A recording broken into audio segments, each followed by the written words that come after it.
ఈ ముఖ్యమంత్రి గారు నోరు తెరవంగానే ఏం చేస్తాడు? నేను ఇది ఇస్తా అది ఇస్తా, ఎవరి మీద ఒట్టు పెడతాడు? ఇగో మన పాల్వంచ పెద్దమ్మ మీద ఒట్టు, మన ఇంకొక భద్రాచలం రాముడి మీద ఒట్టు, ప్రతి దేవుడు ఎక్కడ దేవుడు కనబడితే అక్కడ ఒట్టు పెట్టిండి తప్పితే సంపూర్ణ రుణమాఫీ ఇంతవరకు కాలేదు. అందరికి కూడా తెలుసు మనకది ఎక్కడ జరిగింది. 60% అయితే మహా ఎక్కువ. ఏనాడు కూడా రైతు బంధు, ఇప్పుడు 3 ఎకరాల మీదోళ్ళకి ఎవరు పడ్డది? రైతు బంధు పడలేదు. కానీ ఏం అడగలేని పరిస్థితి. ఇవాళ 2000 ఉన్న పెన్షన్ 4000 చేస్తామన్నారు, ఎక్కడ కూడా చేయనటువంటి పరిస్థితి. మరి మా ఆడబిడ్డలు ఇంత పెద్ద ఎత్తునున్నారు, ఇక్కడ ఏం చెప్పిండ్రు? మనకు 2500 రూపాయలు ఇస్తాం రాగానే కేసీఆర్ షాదీ ముబారక్ అంటే 1,00,000 ఇచ్చి చేతులు దులుపుకుంటున్నాడు. నేనైతే కాంగ్రెస్ పార్టీ అధికారంలోకి వస్తే తులం బంగారం ఇస్తా అని చెప్పిండు. అంటే మాటలు ఇచ్చుడు తప్పితే ఒక్కటి కూడా చేసింది లేదు. నిన్న మొన్న మన నాయకులు ఏం చేసిండ్రు? నువ్వు ఇది ఇస్తా అన్నావు అది ఇస్తా అన్నావు, సవాల్ చేసినావు, చర్చకు రా అంటే తోక ముడిచి పారిపోయాడు. అంటే ఈ ముఖ్యమంత్రి గారి పరిస్థితి ఏంటంటే ఇస్తా ఇస్తా ఇస్తా అంటాడు, ఏది కూడా ఇయ్యడు. వస్తా వస్తా చర్చకు అంటాడు, రాకుండానే వారిపోతాడు. మరి ఇటువంటి ముఖ్యమంత్రి ఉన్నటువంటి సందర్భంలో మళ్ళా ఒకసారి ఎట్లా అయితే తెలంగాణ ఉద్యమంలో మనందరం పిడికిలెత్తి మన హక్కుల కోసం పోరాడినమో, మన వనరుల కోసం పోరాడినమో, మన యొక్క అస్తిత్వం కోసం పోరాడినమో మళ్లీ పోరాటం చేయాల్సినటువంటి సందర్భం వచ్చింది.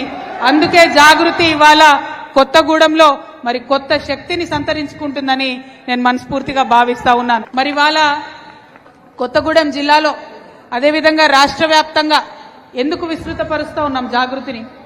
ఎందుకు అంటే మీరు మన ముఖ్యమంత్రి గారిని చూస్తే మీకే అర్థమవుతుంది.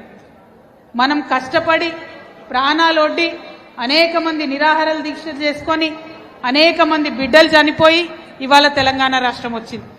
వచ్చినటువంటి రాష్ట్రానికి ముఖ్యమంత్రిగా ఉన్నటువంటి వ్యక్తి కనీసం జై తెలంగాణ అని అనలేనటువంటి పరిస్థితి ఇవాళ మన రాష్ట్రంలో ఉన్నది.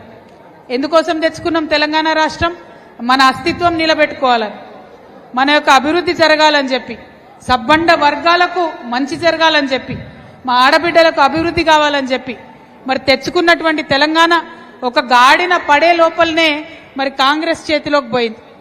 కాంగ్రెస్ లోకి పోతే మరి ఇప్పుడున్నటువంటి ముఖ్యమంత్రి కనీసం సోయి లేకుండా ఏ ఒక్క కార్యక్రమం చేయకుండా, సరే పోనీ 2 రూపాయలు పెన్షన్ లేటుకి ఇస్తాడేమో అనుకుంటే ఊరుకుందాం అనుకుంటే ఇప్పటి వరకు 18 నెలలైంది ముఖ్యమంత్రి అయ్యి, ఆయన ఒక్కటంటే ఒక్కసారి కూడా జై తెలంగాణ అనలే. ఎప్పుడు చూసినా నోట్లకెళ్ళి జై కాంగ్రెస్ జై సోనియమ్మ తప్పితే జై తెలంగాణ అన్నది రాలేదు. అంటే మన రాష్ట్రంలో ఇవాళ ఒక సంస్థ, తెలంగాణ జాగృతి సంస్థ, మనం ఉద్యమ కాలం నుంచి ఉన్నాం, తెలంగాణ అస్తిత్వం కోసం పోరాటం చేసినాం. ఆనాడు ఎంత అవసరమో ఇవాళ కూడా మళ్లీ జాగృతి లాంటి సంస్థల అవసరం అంత పెద్ద ఎత్తున ఉన్నది. భద్రాచలం రాములవారి గుడి చుట్టుపక్కల ఒక 5 గ్రామాలు ఉంటాయి. ఆ 5 గ్రామాలు భయంకరమైన పరిస్థితులలో ఉన్నాయి. ఆ 5 గ్రామాలు ఇప్పుడు ఆంధ్రాలో ఉన్నాయి. ముఖ్యంగా మన భద్రాచలం రాములవారి మాన్యం ఒక 1000 ఎకరాల భూమి కూడా ఆంధ్రాలో కలిసిపోయినటువంటి పరిస్థితి ఉన్నది. అందుకే జాగృతి తరఫున మేము డిమాండ్ చేసినాం. హైదరాబాద్ లో ఒక రౌండ్ టేబుల్ సమావేశం పెట్టినాం. ఇప్పుడు ఆ బాధితులంతా కూడా ఇక్కడికి వచ్చినారు. 5 గ్రామాల వారిని కూడా కలుస్తాం. మరి అక్కడ రౌండ్ టేబుల్ పెట్టి మేము డిమాండ్ చేసినాం. ఇక్కడ తుమ్మల గారు ఖచ్చితంగా చర్యలు తీసుకోవాలి.